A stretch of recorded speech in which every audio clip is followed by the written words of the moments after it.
Hi, I'm Joe. I'm Whitney. I'm Mark. And you're watching Word of Mouth.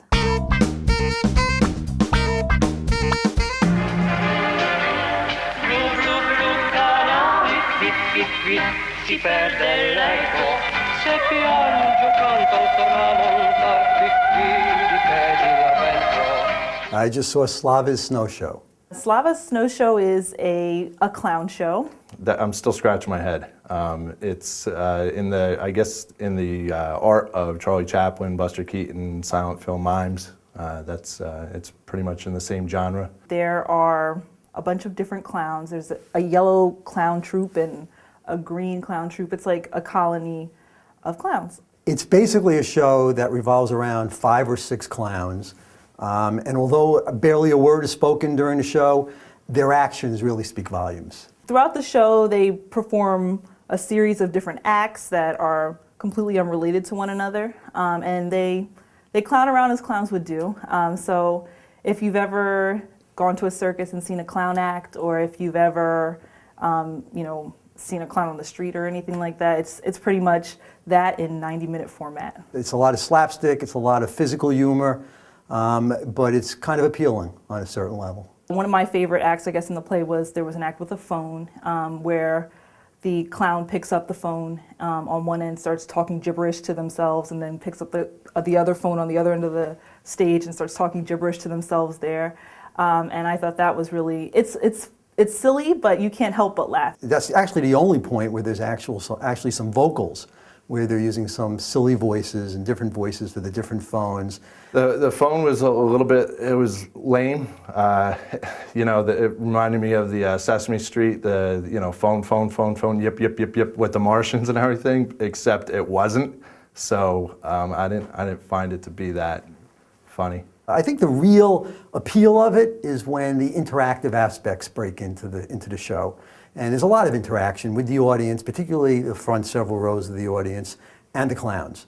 And I think that's when the show is really at its peak. They get cobwebs all over you. If you've ever walked through a cobweb before, or a spider web, and that feeling that you get when you walk through. One of the clowns gets stuck in a cobweb, and then all the clowns come out and they pull the cobweb over the audience, and the audience just pulls it over themselves, and by the time you get the cobweb from over your head, you look up and there's a sign that says it's intermission. This big web comes over the audience, including the balcony, and then you feel like garbage for the next 20, 30 minutes until you can get the little hairs off the back of your neck. As it's coming to a close, the clowns come out and they start, dancing around with the people and sprinkling water all over the crowd, and it's just really fun. And for a while, you feel like, actually, for most of the play, you feel like you're at a party and not really seeing a play. Of course, at the end, which is kind of breathtaking, there's a blinding blizzard. All of a sudden, he starts blowing snow over the crowd,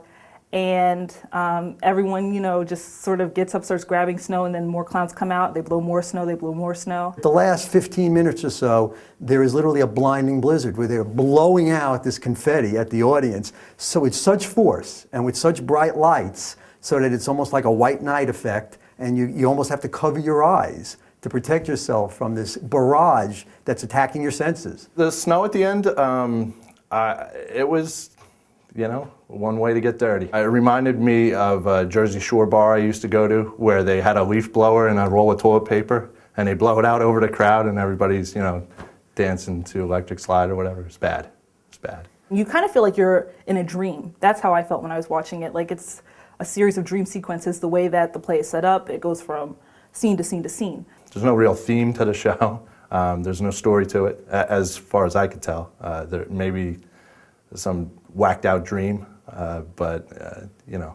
If you've got some young kids to take to a show, particularly a season-type show, this is definitely something you will appreciate. Because I remember when I had young kids, seeing them smile, seeing them giggle, hearing them giggle, just brought joy to my heart. And I know that's the reaction you would have. And as a matter of fact, I wish they would have rented me a kid on the way in, because I think I would have gotten a lot more out of it. I actually got the most enjoyment out of watching, there was a 6-year-old a couple rows ahead of me, and he loved it, and I thought of my godson.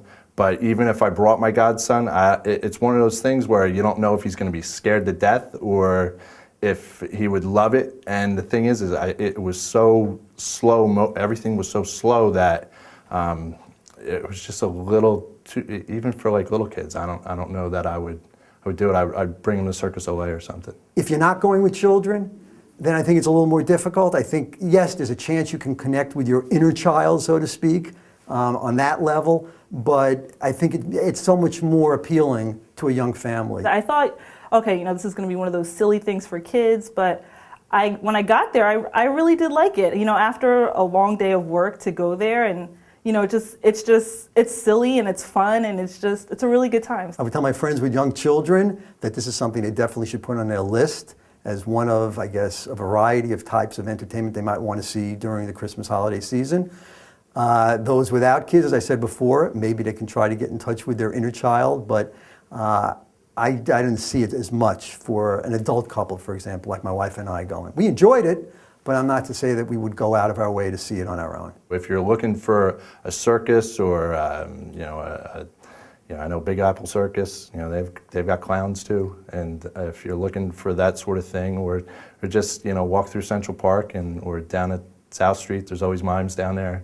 At the Statue of Liberty girl, she's really good, so, and that only costs you $2.